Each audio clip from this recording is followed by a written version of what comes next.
Voilà ici le masque jeune fille, avec des faux seins de baobab.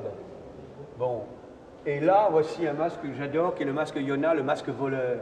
C'est le masque du renard. C'est le masque de celui qui a bouffé le placenta de son père, est allé fouiller dans les testicules de Dieu pour lui voler son sperme et ensemencer son placenta. C'est-à-dire, c'est le roi du désordre. Voilà. Et le voilà représenté. Alors lui, peut-être parce que je sais ça, peut-être qu'il a effectivement ce caractère terriblement inquiétant. Oui, en effet. Mais oui. C'est un des personnages, c'est un des héros fondamentaux de tout ce mythe. Or, il n'est valable que quand il danse. Il est représenté dans le Dama d'aujourd'hui sous la forme effectivement du masque renard, avec 6 yeux autour de la tête, responsable du désordre, et celui qui a inventé ces masques. Et très curieusement, les fibres qui sont là, ce sont les fibres d'un arbre qui s'appelle le sa. Et c'est tout récemment, dans un film que nous avons découvert, d'où ça venait. Le sa est un arbre qui pousse sur les rochers, et le mythe dit que le renard a enlevé ses fibres, et ces fibres sont devenues rouges, naturellement. Elles étaient comme un paquet de sang. Et c'est peut-être ce masque-là qui représente effectivement un paquet de sang qui date de 1932, et qui était l'image même du renard, du maître du désordre, inventant le premier dama, la première danse de masque, c'est-à-dire le rituel qui permet d'enchanter les morts et de les emmener loin du village. Le village, en fait, est plein de fantômes. On peut les appeler des fantômes. Ils sont, après les funérailles, ils sont restés à côté du village. Ils vivent en général dans une mare. Ils sont entre les mains du génie de l'eau, ils sont prêts à renaître. Mais ils viennent dormir le soir sur les terrasses. Et au bout de 2 ans, 3 ans, 4 ans, 5 ans, on ne peut plus dormir parce qu'on entend que les morts sont là. Il y en a beaucoup, il y en a trop.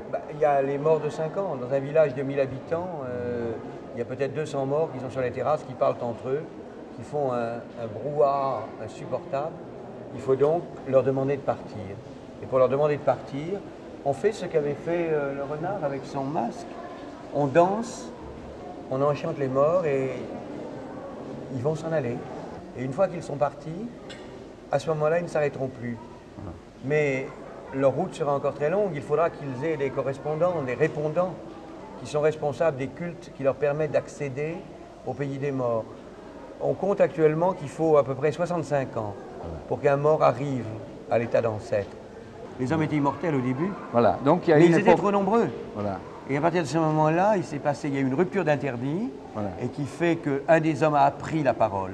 Voilà. Et à partir de ce moment-là, il est devenu mortel. Oui, et donc la mort a fait son entrée d'une manière abrupte quand même. Alors, oui, mais d'une entrée séduisante. Voilà. Lorsque les vivants ont vu la façon dont on procédait pour danser pour les morts, ils ont voulu danser aussi. Voilà. À ce moment-là, ils ont introduit les masques, les danses de Dama. Ils ont voulu enchanter la mort et à ce moment-là, eux-mêmes ont été séduits. Les vivants dansent pour enchanter les morts et leurs danses sont tellement belles, leurs rituels sont tellement beaux que ce sont les vivants qui sont enchantés à leur tour, pris à leur propre piège et qui se mettent à mourir. Il est donc nécessaire d'avoir affaire à ces objets qui sont là. Et nous, quand nous mettons ces objets dans les vitrines, c'est ce que je dis dans ce commentaire, nous ne savons pas ce que nous faisons. Voilà. Nous jouons avec la mort. Nous introduisons ici des choses dangereuses qui sont ces masques qui sont là, qui nous regardent avec leurs yeux vides, qui nous séduisent et qui nous font mourir. Ce serait donc là une occasion pour ne pas aller dans les musées, à ton avis? Ça serait une occasion si ces musées pouvaient bouger, si on arrivait à séduire ces morts en puissance en faisant danser les masques que l'on a mis là d'une manière esthétique et en oubliant leur rôle éthique, leur rôle moral. Et ça, nous l'avons complètement oublié. Mais dans le tournage que tu as fait et qu'on va voir tout à l'heure, tu penses que ce pouvoir d'exorcisme va s'exercer? Qu'est-ce que va subir le spectateur? Va-t-il comprendre ce qui se passe? Il ne comprendra peut-être pas, mais il sera séduit. C'est peut-être cela qui le fera ou mourir ou devenir un ancêtre. Pour nous, la mort, c'est un fait brusque. Pour eux, c'est un fait lent, successif, pour lequel on habitue les morts à se détacher de la terre et des vivants par étapes successives, je crois, non? Et ces rituels sont faits pour que les morts s'en aillent. Mais toi, tu es enchanté, là? Non, absolument pas, évidemment. Bon, ben, c'est ça le problème. Or, cet enchantement de la mort, c'est cette cérémonie, et cette cérémonie qui est terriblement dangereuse, puisque même ces objets sont très dangereux. Les avoir mis là, c'est introduire la mort dans le musée, c'est-à-dire de rendre la contagion de la mort Et moi, personnellement, je pense que c'est peut-être ce qui a causé, juste en face du musée de l'Homme, on y passera peut-être tout à l'heure, l'écroulement du cimetière de Passy. Il y a eu une grande pluie vers 1950, et tout d'un coup, la place du Trocadéro était absolument couverte de têtes de mort, d'os, etc., dont certains étaient même descendus dans le métro. Et je pense que c'est parce que ce musée ici, en fait, c'est un des plus grands cimetières de Paris.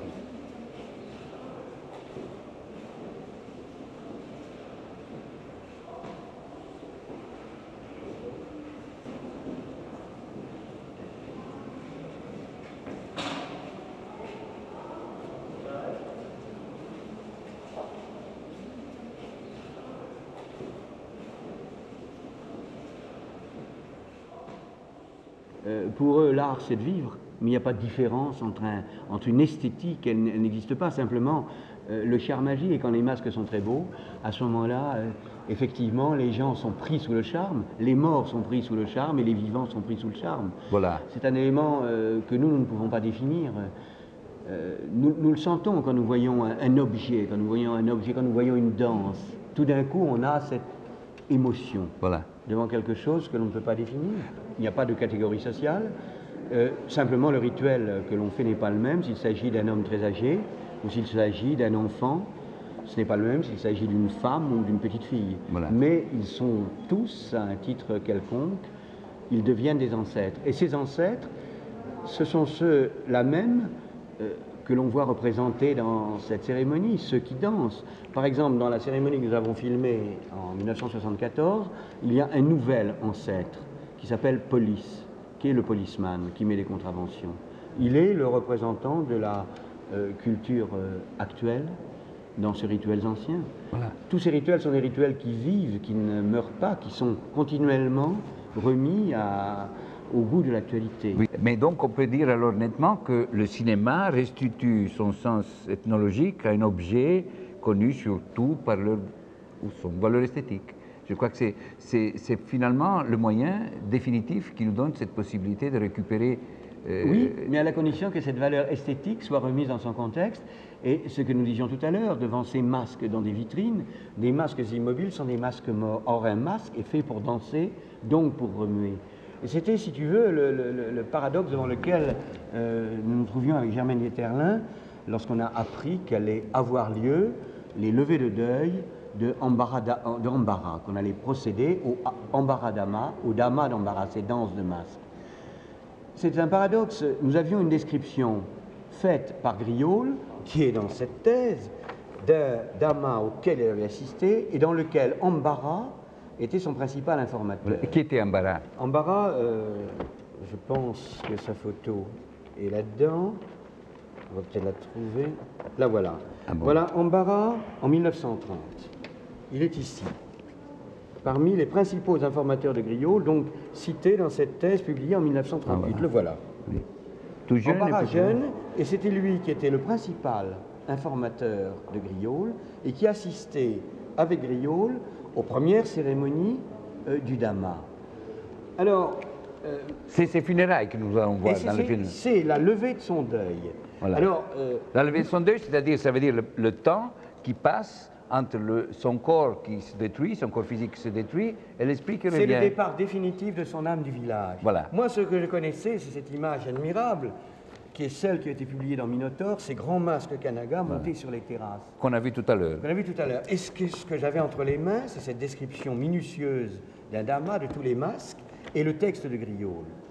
Alors, si tu veux, moi j'ai fait un film qu'on pourrait appeler, c'est le contraire d'un flashback.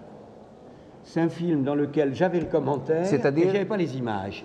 Et donc, j'ai fait le film en fonction d'un commentaire que j'allais sortir de ce bouquin. Voilà. Et j'avais à chaque instant la référence de ce que Griaule avait observé 50 ans auparavant. Voilà. Et je suivais le même itinéraire, mais j'essayais de faire un film en même temps. Et tout d'un coup, j'ai pensé à ces passages extraordinaires de Griaule parlant de l'émotion, justement, ressentie par les spectateurs. Voilà. Alors là, je ne savais pas comment la montrer. Et ce que nous avons trouvé, finalement, c'est de tourner au ralenti. de tourner les danses au ralenti, ce qui donnait Ce qu'on va voir. ce que nous allons voir et qui donnait une certaine distance. Voilà. Et à l'intérieur de cette distance, je pouvais donc faire reparler Griaule qui lui aussi était mort. C'était donc un film dans le film et dans lequel je faisais moi-même une sorte de Dama, j'essayais d'enchanter les âmes et d'Embarras et de Marcel Griaule.